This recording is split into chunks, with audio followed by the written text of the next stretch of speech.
So we're going to do story time. And Mr. Roach is going to start with a story from Kodo. These are randomly chosen stories, and I have not decided what I'm going to say about them. I might say very little or nothing. So yeah, read to here. No, read to here. And then this one's another one. Yes, sir. Nice and loud. Learning technique and the way. Miyamoto Musashi, the great swordsman of the 17th century, once visited Nagatsun Hachimon, a well-known master of the long spear, an official martial arts instructor of Tokugawa Yoshinao, a powerful feudal lord in Owari Province, Japan. After a brief conversation, Nagatsun decided that it would be futile to have an open duel with Musashi. Instead, he invited him to have a game of chess with his son. Nagatsun's son was skilled in Japanese chess, or Go, and Musashi soon became absorbed in the game.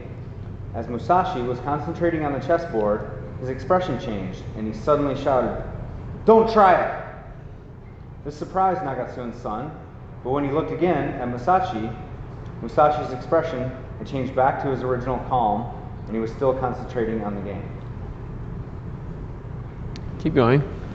In actuality, Nagatsun had sneaked into the next room with a long spear, hoping for a chance to attack Musashi while he was distracted with the chess game. As Nagatsun was about to attack, Musashi sensed his host's intention in the next room and shouted, warning him not to make any desperate moves. Nagatsun's attack, however, did not disturb Musashi in any way, and he still continued to play and eventually won the game, defeating the father at the same time. Great. So this book is filled with stories about Miyamoto Musashi, and you see how I made Mr. Roach read all the Japanese names so that I don't have to do it. This is just a fun story. Have any of you guys played Go before? No? All right, Go is that game that they play in, what's that Russell Crowe movie, Beautiful Mind? Where he's, you guys have not seen Beautiful Mind. All right, so it's a complicated game. It's like crazy chess. So it's a very complicated game with all these possible moves, and I've played it before a couple of times. It's a really interesting game, and my friend who actually introduced me to martial arts taught me how to play Go. And you start playing on this tiny little board that's just like a couple of spots, and then you graduate to a bigger and bigger board, and it's got like all these, I don't know what it is, 1,000 different places that you could put your pieces. And it's a super difficult game to figure out in the first place, let alone stay focused on. And then Musashi's got somebody sneaking up behind him with a spear, and it's like it's a sneaky smart idea for this guy with a spear to think, oh, Musashi's going to be totally absorbed in this game, because he knows that Musashi is a very competitive person. At this point, he would have fought like 60 duels and killed 60 people. And this was like the way it was back in the day in Japan. And so he could not pass up an opportunity to play Go against one of the great Go players. And he thought for sure he's going to be distracted enough. So he sneaks up behind him, and his awareness is so amazing that he's able to, just for a split second, like he was still focused on the game, but he yelled and stopped the attack and then was just right back on the game. And I think of the story of Ueshiba Sensei, who's the founder of Aikido, who it was a story that his students, he heard them saying, oh, Ueshiba Sensei is so amazing, his balance, he never gets off balance, he's incredible. And Ueshiba heard this and he said, it's not true, I get off balance all the time, but I get back on balance so quickly that you don't see it, nobody else sees it, and it's hardly happening. So it's the same kind of thing where we can be in whatever situation totally focused. Something requires our attention. It's usually not somebody attacking us with a spear, but it's something. And then we want to be able to come right back to focus in this moment on whatever it is. And most people who would have, who found out they were getting attacked by a spear would probably lose their cool. But this guy has fought and killed 60 people, so he doesn't care about that stuff anymore. He's in a very different state of consciousness surrounding all things. And if he wasn't, then he probably would have been killed a long time ago. Instead of, I think what happened is he moved to a cave and wrote a book and died at the ripe old age of like 65 or something. All right, next story, also about Musashi. No. Pick up on here. This one right here. This is a fun little story. You can still see him? Yeah? Okay, go. Musashi later traveled to Nara province to request a duel with Sekishusai, the patriarch of the Yagu Shinkagyu swordsmanship. Sekishusai was the founder of this school and a retainer of Tokugawa Ieyasu, who established the Tokugawa government. Musashi, having to stop at the same lodge as Yashika Denshichiro, one of the famous swordsmen of the Yashika school in Kyoto. Yashika had already challenged Sekishusai to a duel the day before. As a footnote, Musashi... Just skip over the footnote. We don't need to know about all that stuff. It's about Musashi killing a bunch of people. Start there. A young woman came to the lodge with a note from Sekishusai to Denshichiro. So let me catch you guys up where we are at this story. Musashi's in a lodge because he came here to challenge a very famous swordsman at the time. But he got there, he arrived to find out that another famous swordsman had already challenged the guy who he wants to duel. And so a note just showed up for the other guy who got there before Musashi. The young woman came to the lodge with a note from Sekishusai to Denshichiro. In the note, Sekishusai apologized to Denshichiro for not meeting him or dueling with him due to a slight cold. The woman offered Denshichiro a single pony flower, saying that this was from Sekishusai, her master, and that she was ordered to make sure that he received it. Denshichiro laughed and, throwing the flower into the garden, belittled Sekishusai as an old, feeble-minded coward and sent the maidservant on her way. Musashi overheard this conversation and, as Denshichiro went out with his students for a drink to celebrate his victory, Musashi entered the garden and picked up the pony flower. I think it's a peony, sir. Peony flower that Sekishusai had offered to Denshichiro. There was nothing unusual about the flower at first, but suddenly Musashi noticed the cut end of the stem of the flower. It was cut not with scissors used for flowering arrangement, but with a sword. It was indeed the perfect cut of a great master. Musashi realized that Sekishusai was not a feeble-minded coward, as the pompous Denshichiro had concluded. Musashi drew his sword and made the same cut at the other end of the flower stem and sent it back to Yagu school as his calling card. So I like this story because it's so like, this is the way that they did stuff in feudal Japan. Or I don't know if this is still feudal Japan, but this is how the way they did stuff. It's like, it's all like middle fingers. He's like sent this flower. He's like, I can't fight you because I have a slight cold. Here's this flower. And the guy who gets the flower doesn't even understand that, like, the flower, if he examined it, he would realize that he would have been killed by this man who sent it, who won't even waste his time showing up for the duel. But Musashi sees it, and he's like, I see you. And so he cuts it at the other end and sends it back, and it's all these like middle fingers and like slight jabs and stuff, where it's just like a totally different way of doing things. And this is like part of the samurai way, is to not overdo it, to not be like brash and like in your face. It's like, this is how I tell you what's what. I literally just cut a flower and send it to you. And I think that it would kind of make like a boring movie these days, but it's fun to imagine that and realize like how everybody back in the day would have been, if they were aware of this, if they had the mindfulness and the skill to recognize it, they would have been all like taken aback by it. Okay, what's the next one? No. Next sticky. Yeah, do that. Just this first part.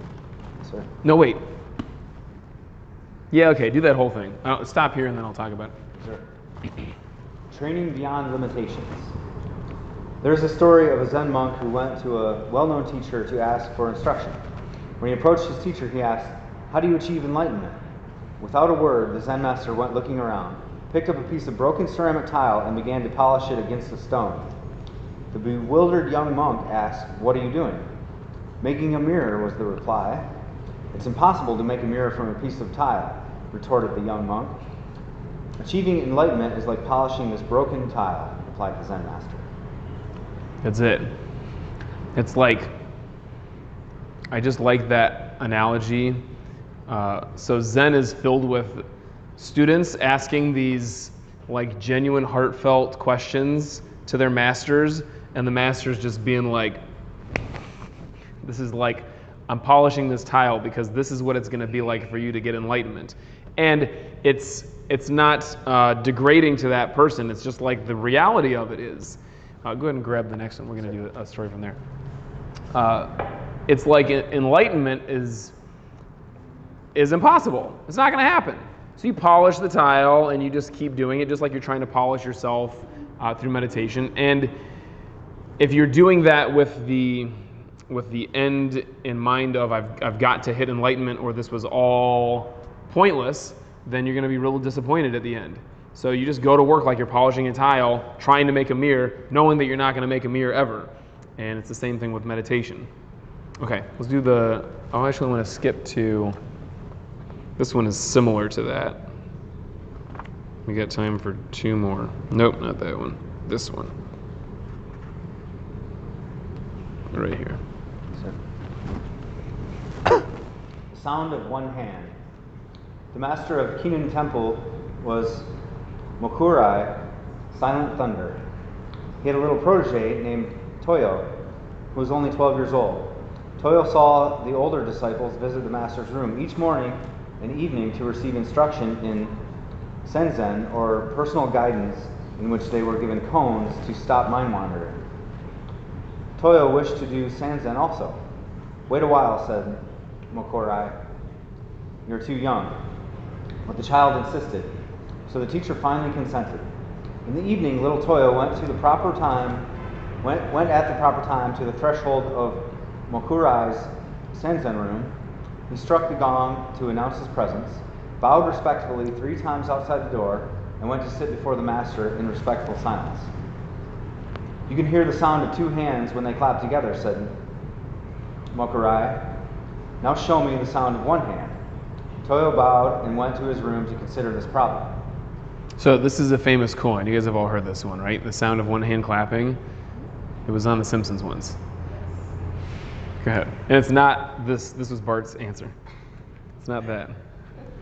From his window, he could hear the music of the geishas. "Ah, I have it," he proclaimed. The next evening, when his teacher asked him to illustrate the sound of 1 hand, Toyo began to play the music of the geishas. No, said Mokurai. "That will never do. This is not the sound of 1 hand. You've not got it at all." Thinking that such music might interrupt, Toyo moved his abode to a quiet place. He meditated again. What can the sound of 1 hand be? He happened to hear some water dripping. "I have it," imagined Toyo. When he next appeared before his teacher, Toyo imitated dripping water. "What is that?" asked Mokurai. "That is the sound of dripping water, but not the sound of 1 hand. Try again." In vain, Toyo meditated to hear the sound of 1 hand. He heard the sighing of the wind, but the sound was rejected. He heard the cry of an owl. This also was refused. The sound of 1 hand was not the locust. For more than 10 times, Toyo visited Mokurai with different sounds. All were wrong. For almost a year, he pondered what the sound of 1 hand might be. At last, little Toyo entered true meditation and transcended all sounds. "I could collect no more," he explained later, "so I reached the soundless sound." Toyo had realized the sound of 1 hand. So, if you're ever in a situation where I or somebody else gives you this koan to ponder, what is the sound of 1 hand clapping, you can't just like read this and be like, oh yeah, that's what it is. It's something that you arrive at through the process. And the process is like this. It's like at first you're thinking about it and you're trying to solve it like it's a riddle with an answer, and then you go through all of this like logical thought process, and then you come to the end and basically realize I just have to let go of all of that, because the koan in most cases doesn't really have an answer. and the point of it is not to get the answer. It's to be put in that state of confusion that allows you to just forget thought and be unattached to it and just be in the moment. So this is kind of the idea of a koan before meditation. You think about it, you ponder it, you just get frustrated with it, you get frustrated with all thought, and then you just meditate. I'll do one more. I'll read this one. So this is one of my favorite ones. Thank you, sir. So this is not the one that I want to read. This is the last one. It's called "The Moon Cannot Be Stolen," because I'm obsessed with the moon, and I think everybody who likes Zen is obsessed with the moon. But Ryokan, a Zen master, lived the simplest kind of life in a little hut at the foot of a mountain. One evening, a thief visited the hut, only to discover there was nothing in it to steal, because Zen masters don't have stuff to steal. Ryokan returned and caught him. "You may have come a long way to visit me," he told the prowler, "and you should not return empty-handed. Please take my clothes as a gift." The thief was bewildered. He took the clothes and slunk away. Ryokan sat naked, watching the moon. "Poor fellow," he mused. "I wish I could give him this beautiful moon." So when I read this story, and especially earlier on, I kind of thought of it like, yeah, that's right. That Zen master is so much better than the thief. He gives him his clothes, and the thief can't even he can't get the beautiful moon. He's just like slinking around and stealing stuff. But now I read it, and I think that is really like the Zen master wants to give him the moon. This is part of who he is, and he's sitting there naked under the moon, and his thought is for this person who just stole from him, and he genuinely wants for like the enlightenment of all sentient beings. He wishes that he could give him the beauty of the moon. And this is one of my favorite ways to think about getting out of your own head. We are constantly dealing with problems with people, with relationships, stress. Stuff happens in life and it's difficult, but the best way to deal with it is usually to just place your attention on somebody else and do something that is for somebody outside of you or for something bigger than you. And it's super simple, but it's like the most profound, wise thing. It is the way to get out of your own head, out of your own anxiety, and just be over there with somebody else. And it's like this feeling of expansiveness. So this is something that I like to think about from time to time. If I'm dealing with somebody who I'm not happy dealing with, I just think about it like, let's say that they took everything from me. They took my clothes and I'm just sitting there naked under the moon. Would I still want to give them the moon? And probably not, but it's a nice thought. So the way that we can get there is by meditating. And we're going to practice that now. Sit comfortably.